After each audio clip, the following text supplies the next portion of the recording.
Hello dear student, स्वागत है आपका अर्जुन सोनी समर क्लासेस के अंदर। तो स्टूडेंट, आज की इस वीडियो में हम कक्षा 10वीं के 8वां जो अध्याय है अपना आनुवंशिकता, उसके बारे में जानेंगे। पहली है जो अध्याय था, 9वां अध्याय हुआ करता था, जिसका नाम था आनुवंशिकता और जैव विकास।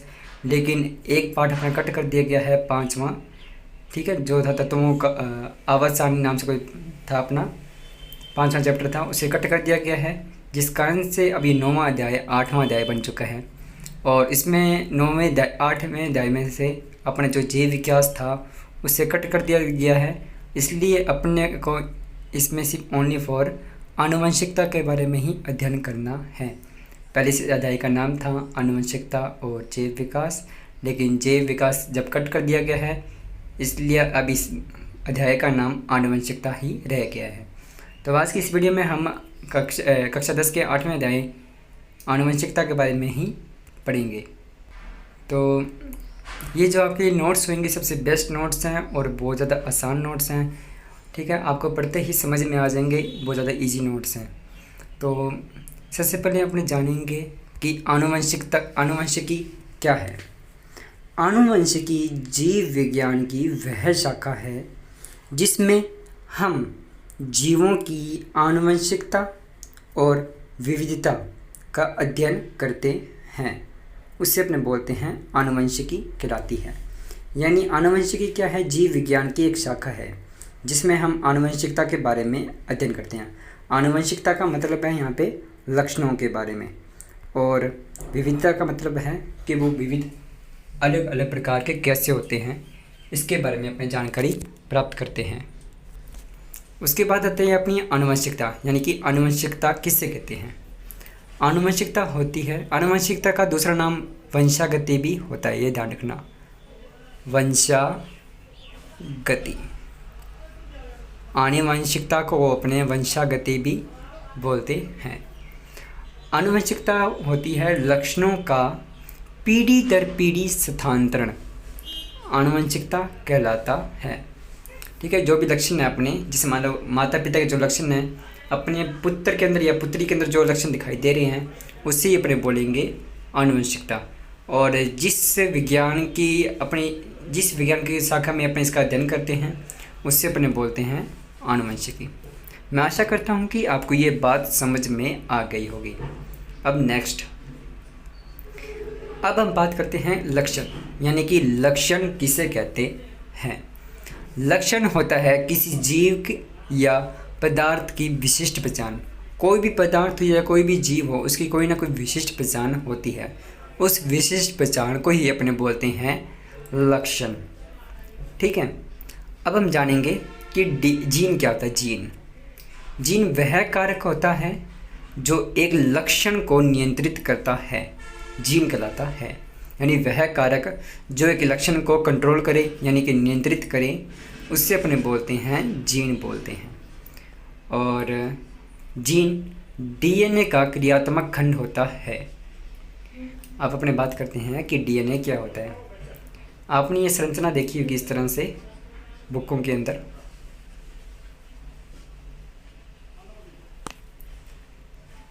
ये जो अपना है, ये है अपना डीएनए। ठीक है, इस डीएनए का क्रियात्मक खंड यानी इतना भाग है, ये वाला जो भाग है, मैं इसको थोड़े से अलग कलर से शो करता हूँ ताकि आपको समझ में आ जाए। ये वाला भाग जो इतना सा भाग है, ये होता है जीन। इसे अपने बोलते हैं डीएनए का क्रियात्मक खंड। दोबारा देख लेते हैं, अपने दोबारा बना देते हैं। ये देखिए इस तरह से अपना डीएनए होता है, ये अपना डीएनए हो गया। इस तरीके से अपने जो क्रियात्मक खंड होगा, इस तरह से जो डीएनए का क्रियात्मक खंड होता है उससे अपने बोलते हैं जीव। सॉरी दोस्तों, मैं आशा करता हूँ आपको ये बात समझ में आ गई होगी। अब नेक्स्ट, और ये बहुत ज़्यादा महत्वपूर्ण है कि एग्ज़ाम के अंदर ये कभी कभार पूछ भी लेते हैं कि आनुवंशिकता के जनक कौन है। वो है ग्रेगर जॉन मेंडल। ठीक है, तो ध्यान रखना इस बात का। नेक्स्ट, और ये भी पूछ लेते हैं कि वंशागति के नियमों का प्रतिपादक कौन है। वंशागति के नियमों का प्रतिपादक कौन है, वो भी ग्रेगर जॉन मेंडल है। नेक्स्ट, वंशागति के नियम। ग्रेगर जॉन मेंडल ने क्या किए थे, मटर के पौधे पर संकरण के प्रयोग किए थे। ठीक है, ग्रेगर जॉन मेंडल है, उसने मटर के पौधों पर संकरण के प्रयोग किए थे और संकरण के प्रयोग करने के बाद उन्होंने कुछ महत्वपूर्ण नियम दिए। वो नियम कुछ इस प्रकार से है, प्रभाविता का नियम, पृथक्करण का नियम और स्वतंत्र अपव्यूहन का नियम। ये 3 महत्वपूर्ण नियम दिए गए थे और कभी कभार एग्ज़ाम में ये पूछ भी लेते हैं कि वंशागति के नियम किसने दिए थे और वंशागति के नियमों का प्रतिपादक कौन है और आनुवंशिकता का जनक किसे कहते हैं। ये इतनी चीज़ें पूछ लेते हैं तो कौन होंगे, वो होंगे ग्रेगर जॉन मेंडल। बहुत ज़्यादा महत्वपूर्ण है, ये बात ध्यान में रखना।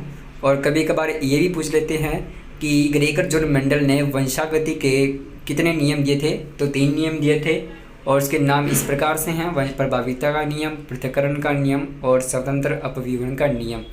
अच्छे से याद कर लेना। उसके बाद आता है संकरण। ये बहुत ज़्यादा महत्वपूर्ण है, एग्ज़ाम के अंदर 2 नंबर का ये क्वेश्चन आता है कि संकरण किसे कहते हैं या संकरण से क्या अभिप्राय है या संकरण से क्या आशय है। इस तरीके से कुछ प्रश्न आते हैं और 2 नंबर के आएंगे, बहुत ज़्यादा महत्वपूर्ण है, इसको अच्छे से याद कर लेना, वेरी वेरी इंपॉर्टेंट है। तो इसमें आता है, जब विभिन्न लक्षणों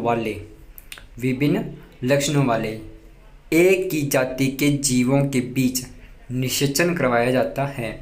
मान लो कोई 2 जीव है, उनके लक्षण अलग अलग हैं लेकिन वो जीव एक ही जाति की हैं। जैसे मान लो वो मनुष्य की जाति के हैं तो मनुष्य हैं, या फिर जैसे कुत्ता बिल्ली है तो कुत्ते ही होंगे, बिल्ली बिल्ली, इस तरह से, यानी एक ही जाति के लोग हैं या एक ही जाति के जीव हैं। ठीक है, यदि उनके बीच अपने निषेचन करवाते हैं तो उनसे उत्पन्न होने वाली संतति, यानी जो उनसे जो संतान उत्पन्न होगी वो कुछ नए लक्षणों का विकास करेगी।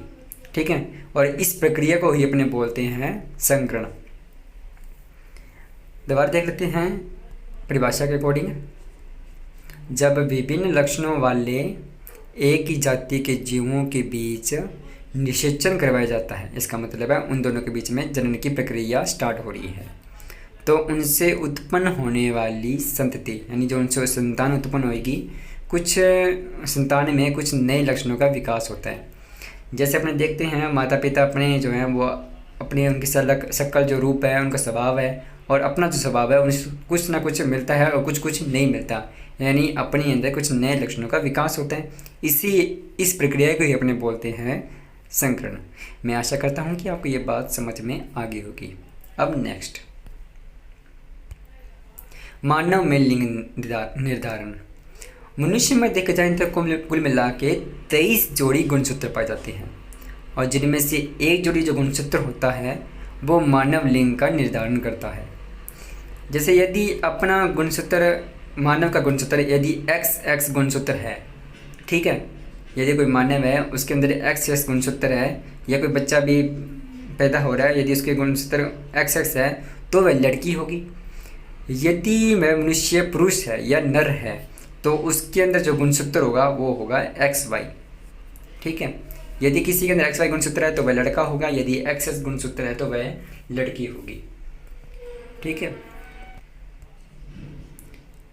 आज की वीडियो में इतना ही है और मैं आशा करता हूँ कि आपको ये जो पार्ट है आपको समझ में आ गया होगा और ये आपको सोच रहे होगी इतना छोटा कैसे है।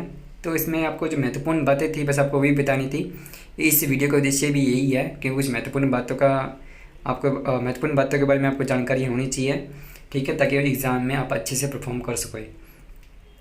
तो यदि आपकी वीडियो पसंद आई है तो वीडियो को लाइक कर दें और चैनल को सब्सक्राइब भी ज़रूर कर दें और वीडियो को शेयर ज़रूर करें। ये बहुत ज़्यादा महत्वपूर्ण है, शेयर ज़रूर करें और सब्सक्राइब भी ज़रूर करें। तो मिलेंगे आप आपसे नेक्स्ट वीडियो में, तब तक जय हिंद, जय भारत।